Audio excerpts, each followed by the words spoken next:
I wonder in my college classrooms, who are the true believers and who's just kind of going along with it? Because, like, if somebody, it's like very left wing in my program, but if somebody stands up and says, whiteness is problematic, we have to deconstruct the patriarchy, like, blah, blah, blah, all this kind of stuff, I would imagine a lot of people aren't just like super rah rah about that, but it's like, I'm not going to stand up and say anything because all of a sudden I've become a bigot, you know? That's what I noticed when I was in college. That's what I noticed. There would be a professor that would say something outlandish. I had this one professor in particular that was a huge Bernie guy, and he would always Mm. talk about it in class and like use his podium as a way to push his left-wing politics, particularly in support of Bernie at the time. He was like trying to convince all the college students to vote for Bernie, and which I don't know why he was allowed to do that. That's, I guess, another whole nother topic, but that's what he was doing.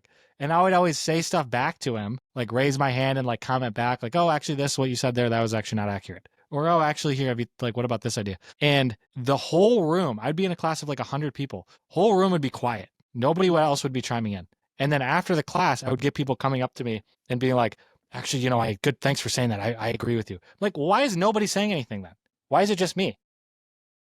You know what's I'm not like patting myself on the back there. The point is that that's exactly how bad people get away with yeah. it. Is Yeah, nobody wants it's to say true. anything.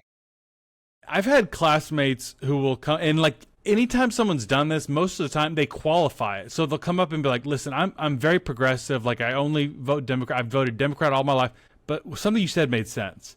It's like I have to like prove that I'm a good person by letting you know I vote blue before I tell you.